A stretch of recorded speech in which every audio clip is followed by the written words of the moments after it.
I have the pleasure of introducing our speaker tonight, Teena Halbig. Teena has a Bachelor of Science and certificate in medical technology. She is a medical technologist with board certification by American Society of Clinical Pathologists. Teena is a clinical laboratory scientist by National Certification Agency, Jewish Hospital microbiologist, then virology supervisor, post CDC trainings. She is a U of L researcher in the Department of Pediatric Cytogenetics and Hematology Oncology. Teena is the co-founder of Floyd's Fork Environmental Association, which started in 1991. She served as League of Women Voters of Louisville president and then a state president. She has been a leader in teaching about the dangers of PFAS as well as microplastics. Welcome, Teena. Thank you very much. It seems like I'm always pioneering into new frontiers, no matter what I take on, and one thing just leads to another. But it's been very interesting, and some years spent on PFAS, forever chemicals. Today, talking about microplastics and health and amplifying awareness. We really want people to know more about microplastics. Next slide, please. Or do I do it? Nope, I can do it. I'm okay. good. Thank you. Okay, so we've all seen the sunlight, the rays coming through the window, and just, gazing. But did you think that that's only dust particles that you see in the sunlight? Well, I have some news for you. Those are not just dust particles. They are, if they're larger, they can be microplastics, and some of the itty bitty ones that you can't really even see can be nanoplastics. But these are dangerous because we can inhale them. Next slide. So the size matters. When you're looking at the microplastics, most of you probably already know that they're greater than 5 millimeters, and nanoplastics are 0.001 millimeters. And like I said, think itsy bitsy. And a micron is super, super small. If you look at the 1 millimeter there, how tiny it is. But in May of 2022, a small discovery, because only 22 human whole blood specimens were looked at. But even back then, they found 1.6 micrograms per liter of plastic particle pollution. And, if you even just think of the human hair, how small it is, these things are much, much smaller. Next slide.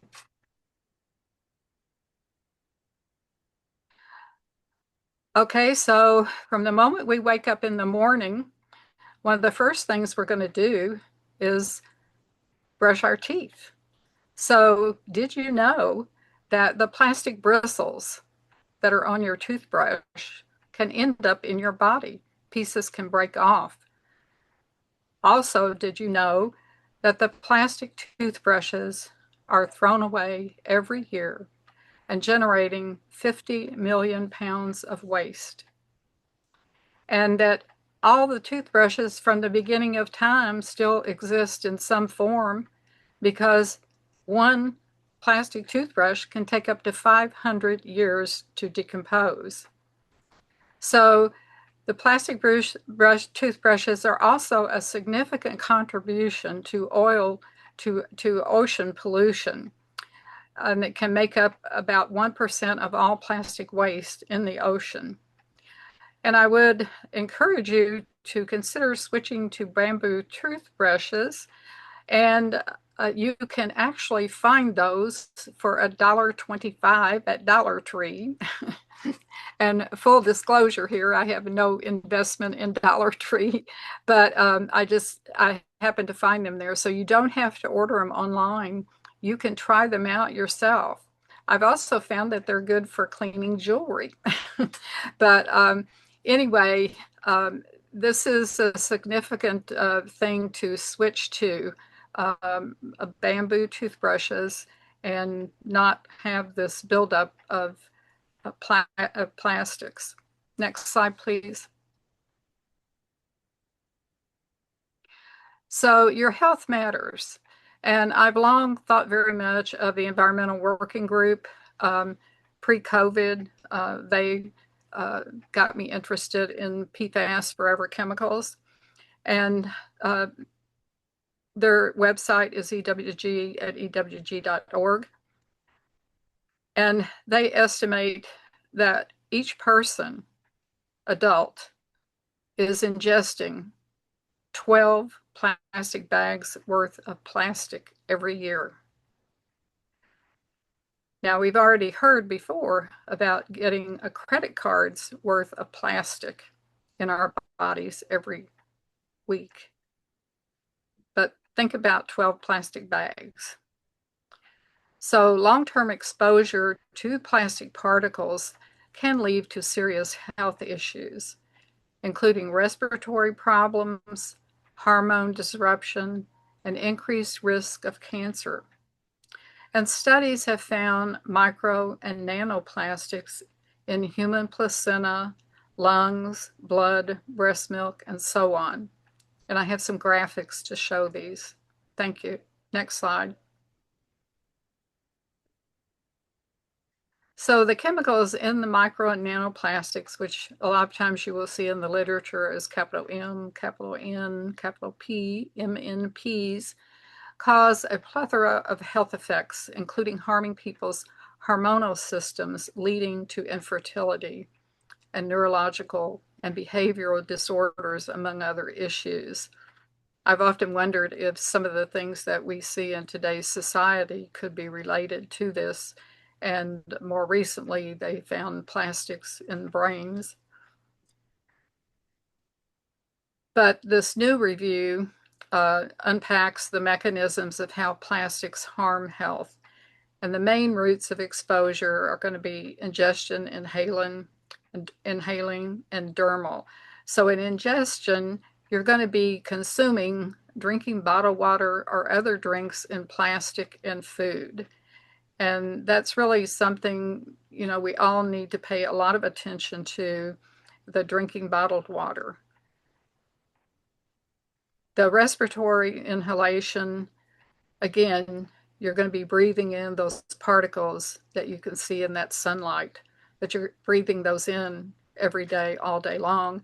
Now, some studies have been done to show that in your house, you're breathing less. I'm sorry, I may have that backwards. Anyway, I'll get to that later, but there is a difference whether you're outdoor or indoors. Okay, you're breathing more indoors, about 2,200 particles, as opposed to outside of about 500. And this was just one study that was done. And, you know, many more studies will need to be done. But also the dermal skin absorption, it's not as great, but it's still an important route. And then your reproductive, you have clothing contact, like tampons and so forth. But you think of young children who wear uniforms, you think of the young girls who have pleated skirts that the pleats don't come undone. They're just constantly in contact with their skin. Typically, people consume microplastics from contaminated food and drinking water, ingesting around 50,000 particles each year. I've seen 52,000. I've seen a French study that says 68,000 particles.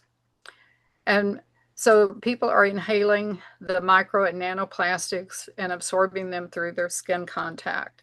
And most microplastics in the atmosphere come from the wear and tear of vehicle tires and brake pads. Researchers estimate that the harmful effects from toxic chemicals in microplastic cost the United States nearly $250 billion in healthcare expenses in 1 year. Next slide, please. I encourage you to, check out the Environmental Working Group. The micro and nanoplastics, or MNPs, are disruptors of the endocrine system, and the consequences and threats associated with these plastic exposures. So just graphically here, you can see the different varieties of food that we're eating, milk that people are drinking, and other things, other types of food. And again, those plastic bottles, because there is so much water that we drink every day that it's really important. And when you're traveling too, I see so many people with plastic containers that they're taking with them to drink out of. And nearly every one of them has a plastic spigot, which you're putting into your mouth.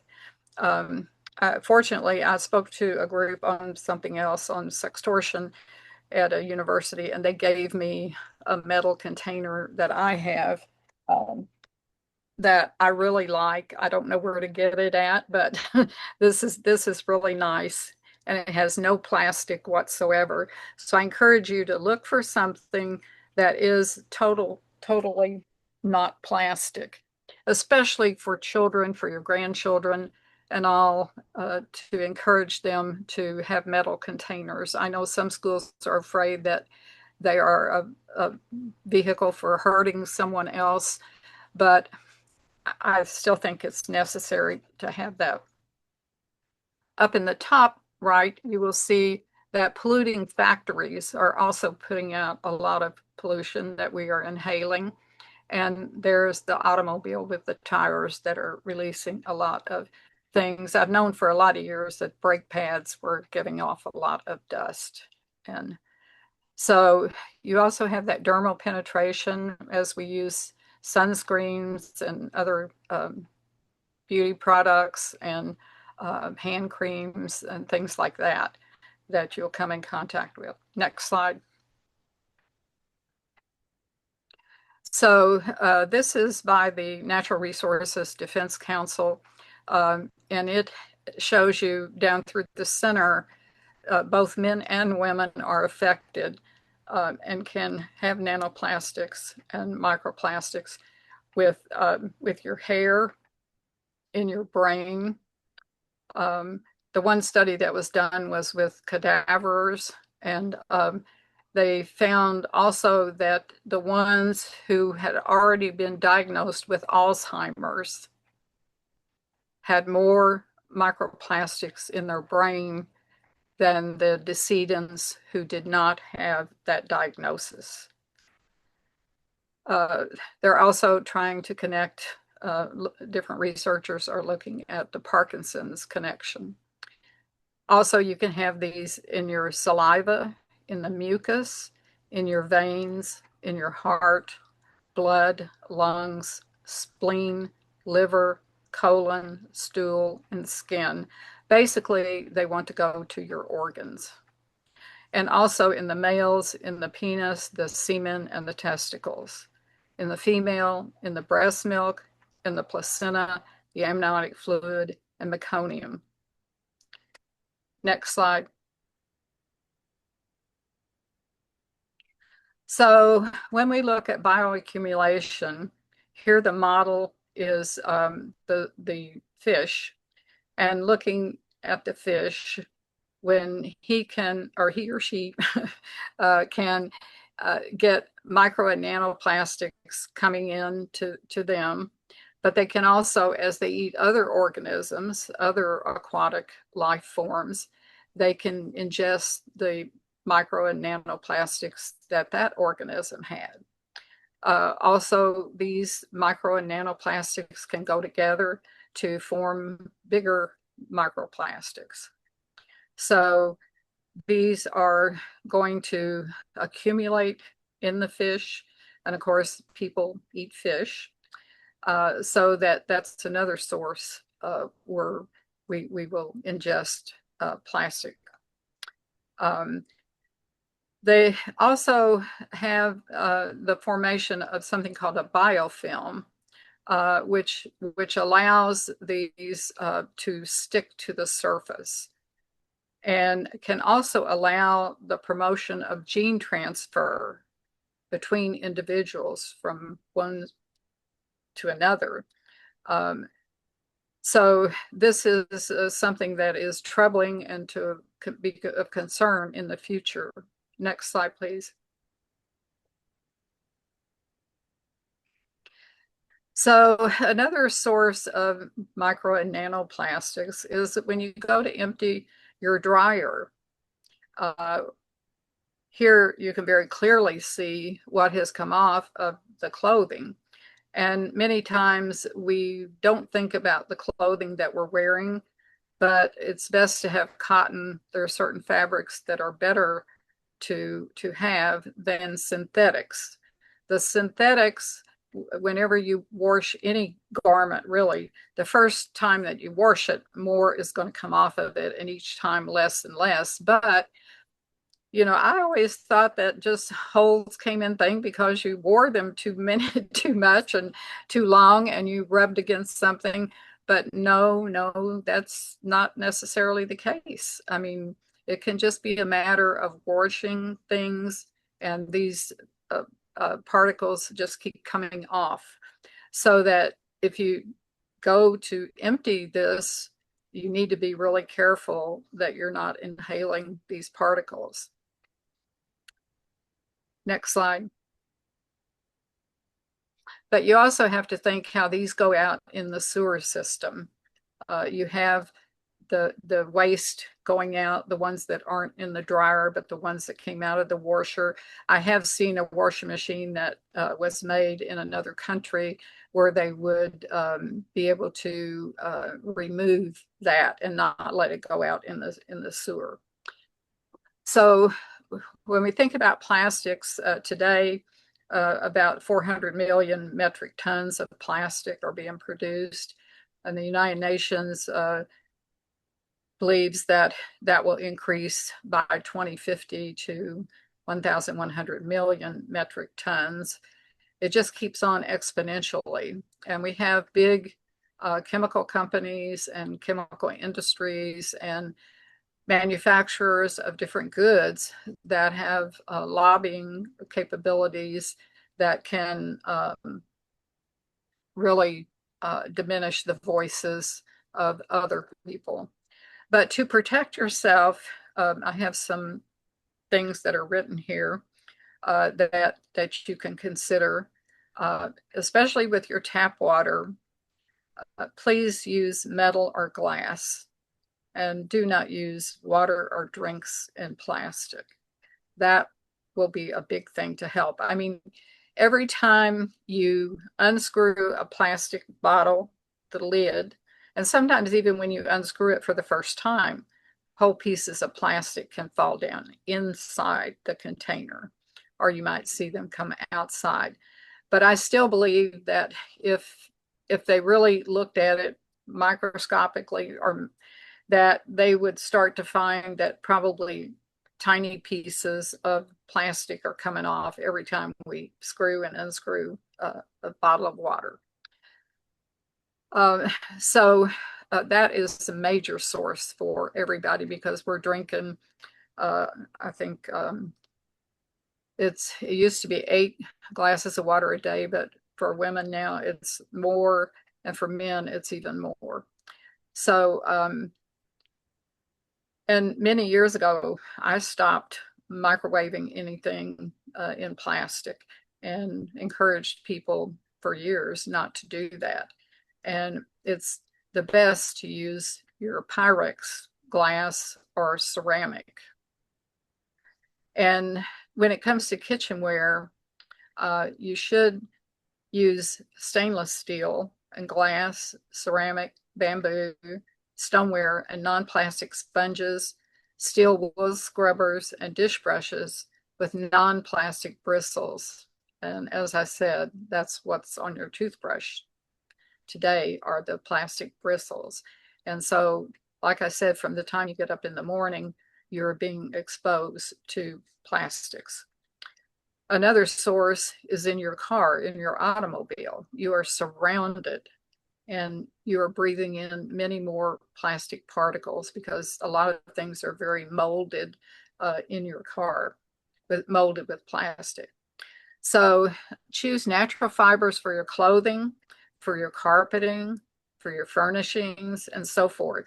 Choose cotton, linen, bamboo, silk, and wool instead of synthetics and blends. And wood floors are better than carpeting. Avoid plastic tea bags. I've started to look at that a little more closely. Choose non-plastic tea bags or loose leaf tea in a metal tea strainer or a reusable cotton tea bag. Reusable ceramic or stainless steel cup instead of hot beverages or acidic soda or carbonated beverages in plastic cups, which leach more microplastics. Especially anything hot can leach more microplastics to go into your food or drink.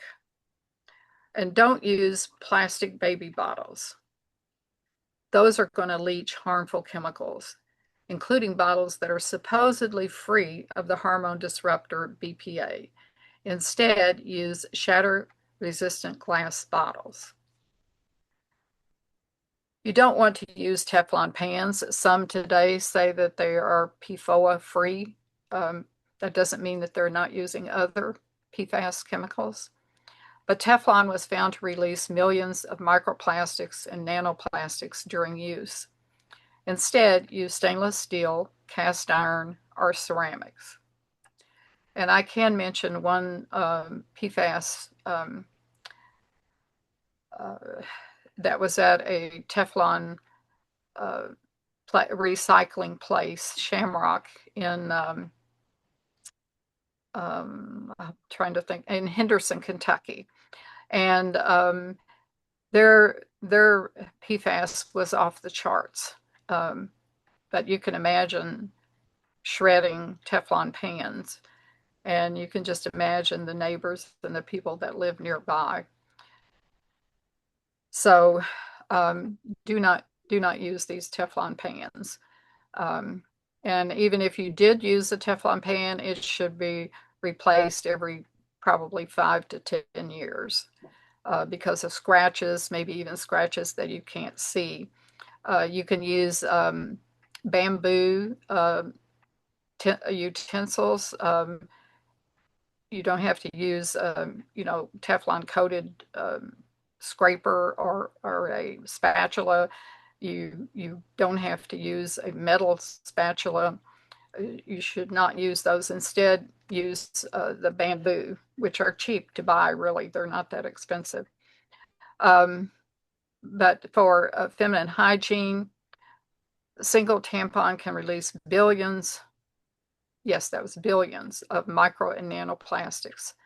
Alternatives include tampons that are made from 100% cotton and have a non-plastic or no applicator, reusable cotton pads, silicone cups, and PFAS-free cotton period underwear.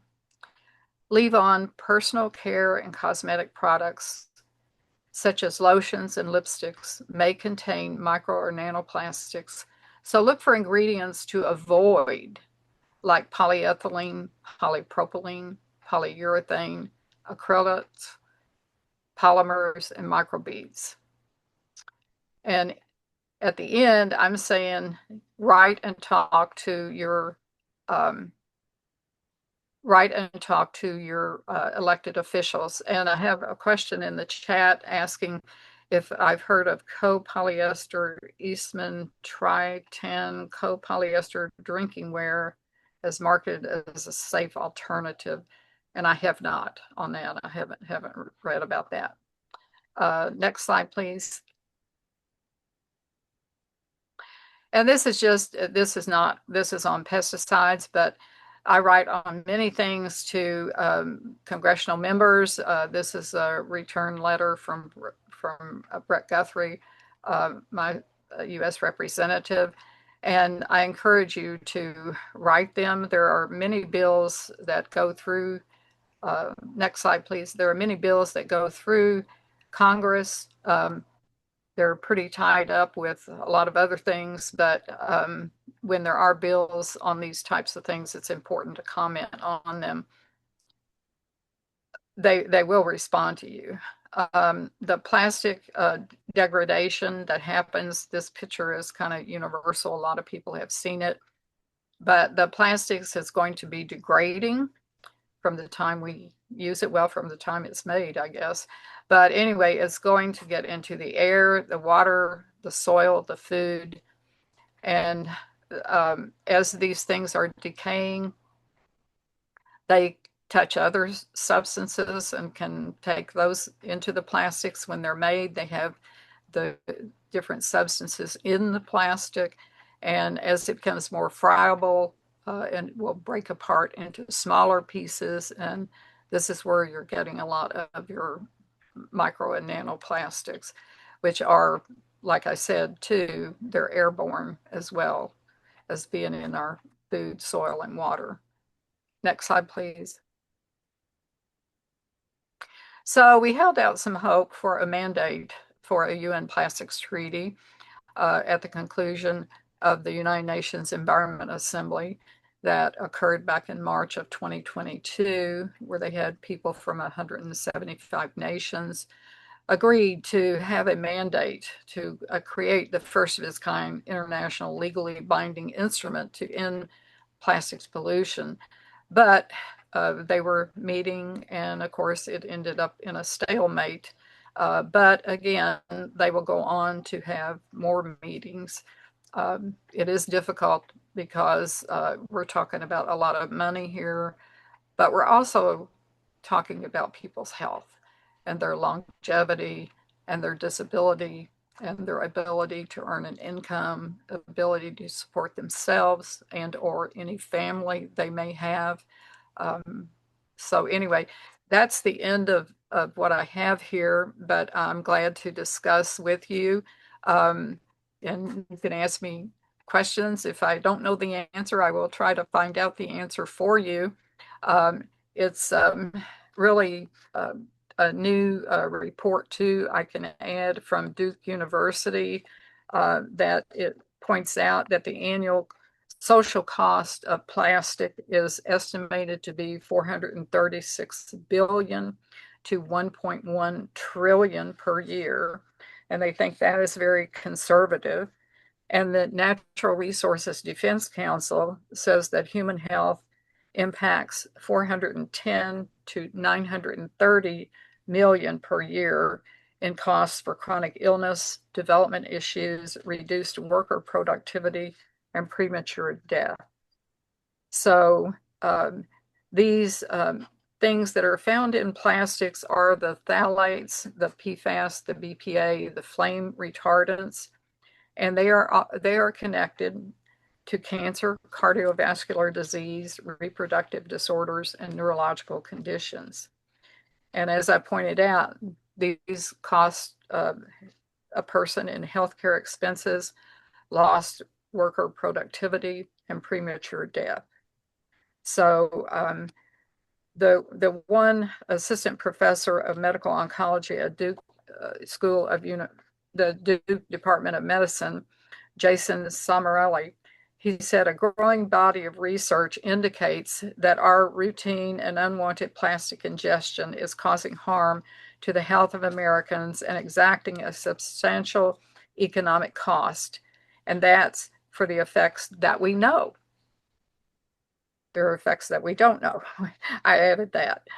He said, we are just beginning to understand the long-term health implications of constant plastic ingestion and the complex interactions between the thousands of chemicals found in plastics. As those are better understood, the cost estimates identified in our report are likely to rise, and investments in research and development are urgently needed to reduce or eliminate harmful plastic exposures and mitigate the negative health consequences of plastic. I can tell you that they are coming up with some ideas of what to do, and I think that is wonderful. What can be done? Yes, we need to know what can be done.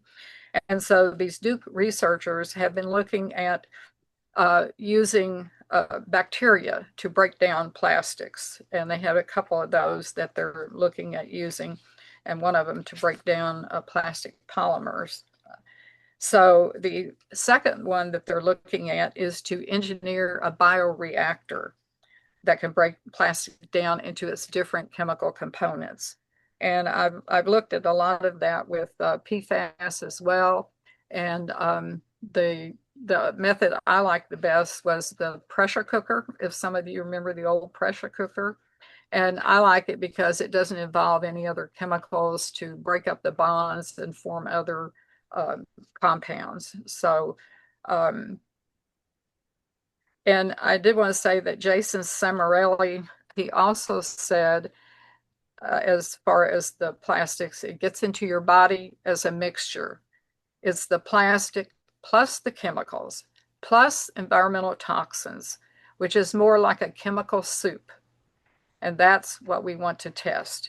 We want to discover which additive combinations have the most negative impacts on your health.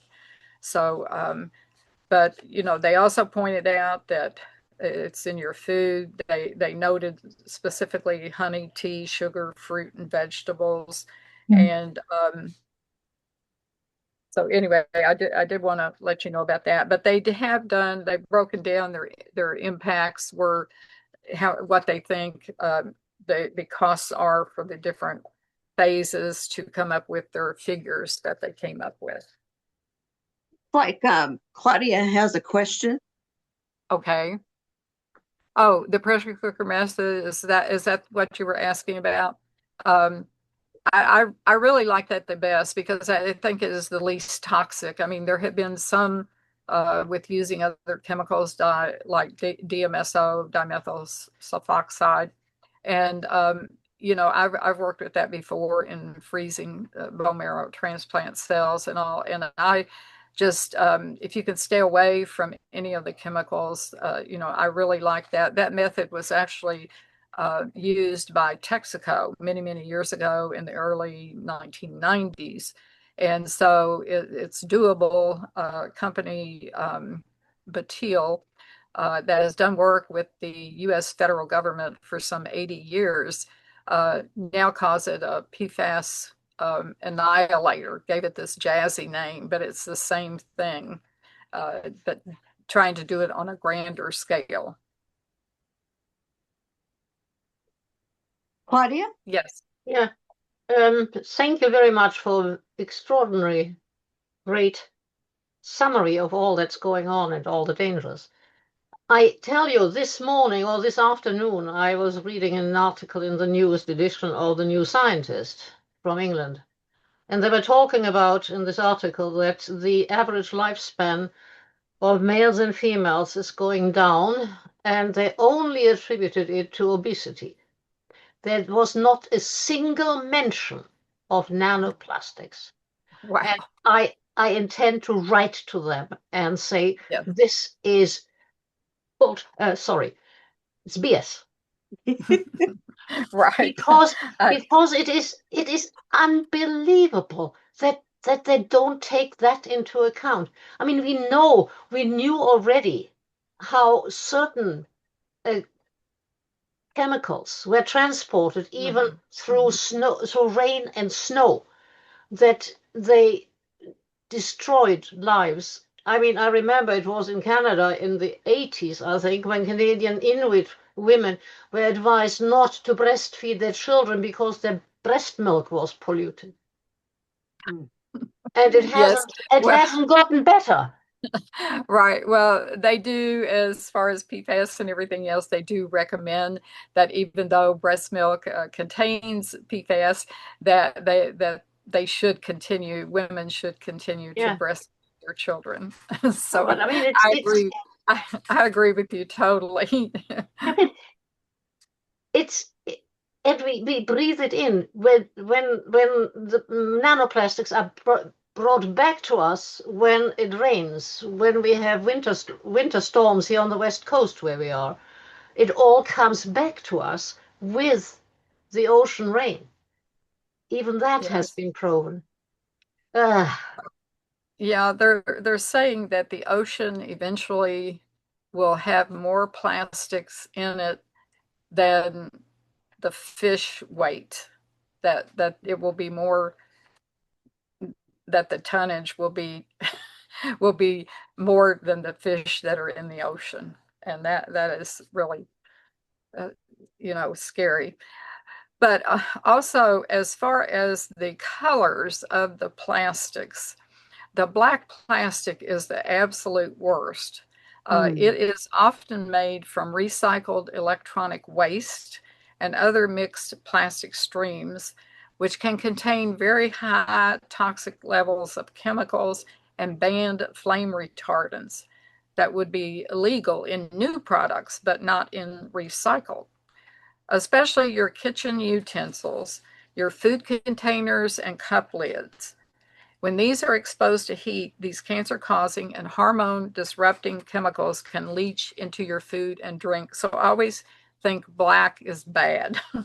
And as far as red, blue, and green plastics, there are certain vibrant pigments have been linked to heavy metals like lead, chromium, and cadmium. So those bright colors, think the red, blue, green, that those are not as good because they absorb more of the UV energy from sunlight, which makes them degrade and become brittle much faster than others, creating more microplastic fragments in the environment. However, the black and the white and the silver reflect or block the UV radiation, which means they remain intact longer. While this means they shed microplastics more slowly, the black plastics that do eventually break down may contain more toxic additives. So again, black is bad. So the black plastics are often highlighted as a major concern for human health due to the high likelihood of containing concentrated levels of banned toxic chemical additives, which can leach from food into food, especially when heated. So Marianne, go ahead, Marianne. Well, on that subject, Tina, regarding like storage containers.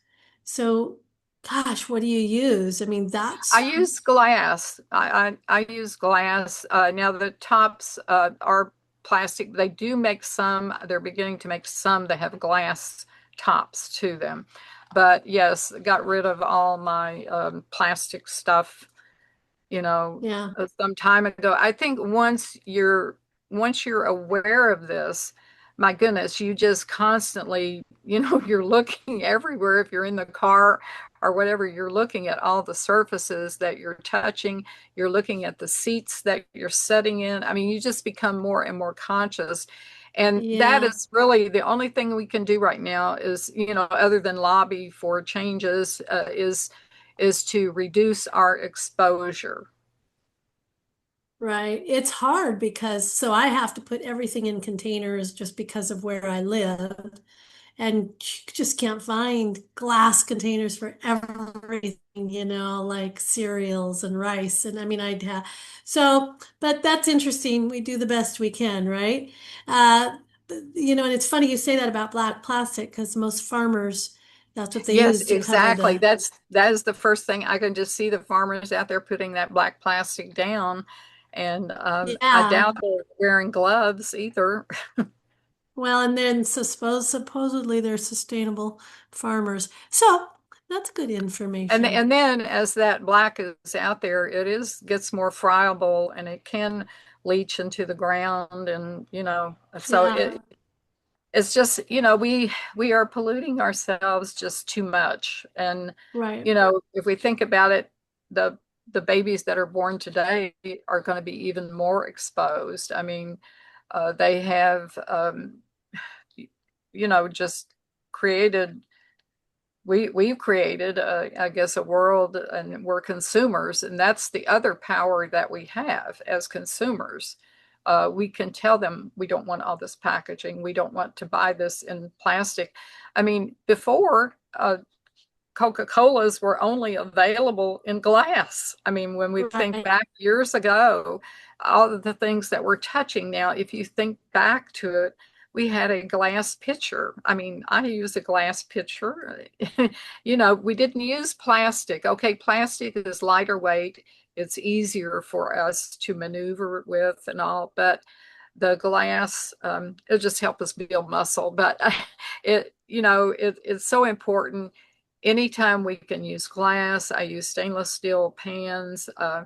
You know, I, I just, I don't like to use, even with League of Women Voters, we were using and this is years ago, we were using so many, throwaway plates and plastics and everything that I would go downtown when they had the sale on and buy sets of glass dishes, and I would go down when they had the silverware on sale, and just kept going back about 3 different trips to get 3 different sets because we needed plenty of it there. They're still using that today, and Yeah. that really makes me happy. We just held a big event there last Monday, and we're able to use those dishes and silverware. There's a question in the chat that Leslie had. Gee, if you have any data on the silicone menstrual cup types. I don't, but she can get that information from Mamavation, MAMAVATIO.org. They study so many, oh my gosh, it's unbelievable the number of things that they test. They test different companies, products and everything. Just they've been doing it for a long time, and so they have a lot of information, so you could get it from them. But I could try to look some up for you. But if you don't have success there, just contact me, and I'm glad to research. I am a researcher. About 15 years at the University of Louisville, medical researcher. So I am interested in the health effects. That's my main thing. That's my main mission, because I think if you don't have your health, you don't have anything really, because you can't have a good quality of life. You can't have an income. You can't have, you can't take care of your family, your children. You can't prepare meals. Your life is just, so that's why we all need to protect ourselves, and especially the young children growing up today who are being bombarded with all of this from I guess the tablets are made out of plastic too, and everything that they're handling, if you just look at what they're touching all the time. Claudia, you had another question? You raised your hand, I think. Question about silicone, because I have silicone lids that I put on my glass containers when I microwave. Is silicone equally dangerous? I don't know about silicone, but what I use is I just use a paper towel. Yeah. No, I mean, because there's so much nowadays which is silicone instead of other coats, and well, maybe I'll have a look at that and follow up on this.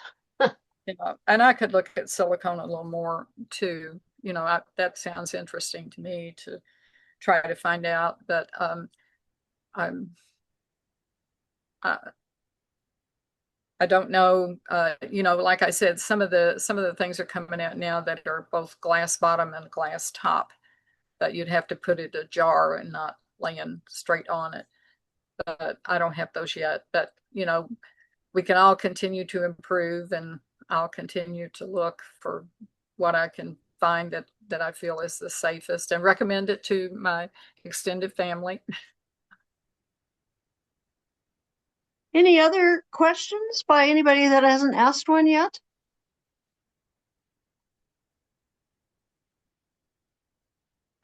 Well, I certainly thank you for this.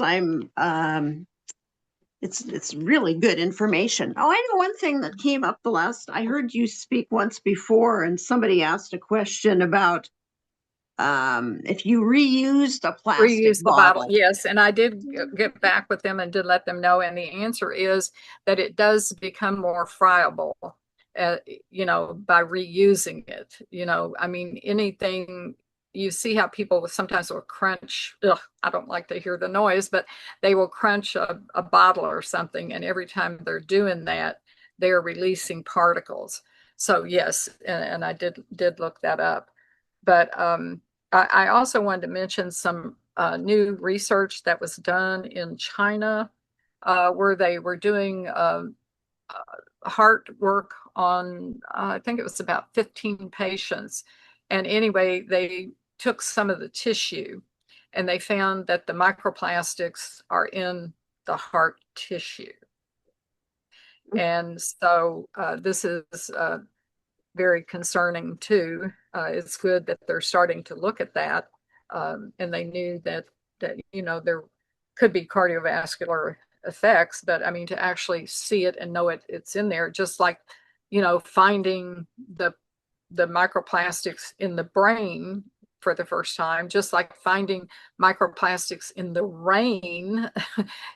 I mean, so we just reuse the same water we've had from the beginning of time. So with these climate changes that we have, we're seeing more water evaporate with the hotter weather going up into the clouds, and so the wind is carrying that. We don't know where those clouds are going to release that rain and get a deluge going. So it doesn't matter where it's coming from. And China is a big producer of plastics. Even during COVID, I was very concerned because they were shipping all kinds of gowns and masks over here. And I'm like, they're just PFAS laden. They are just laughing over there that they're sending tons of PFAS over here to put on our earth and to contaminate us more and more, that we were not aware that these are gowns. If you work in the hospital or in a lab, you want to wear protective clothing when you're going to be around blood or urine or anything that could get splashed on you. And so again, these have to be impenetrable. And so what are you going to use to help it not soak through and get onto your clothing is going to be PFAS. So, and to me, the PFAS is just out there, especially the legendary chemicals PFOA and PFOS, and they are just not disappearing, and they could be here for thousands of years. They've already done their damage, and we have the Gen X that was derived from PFOA, which is the worst of the worst, the PFOA. And just because it knocked off a couple of carbons, doesn't matter. What they're finding is the same types of diseases as the original legacy.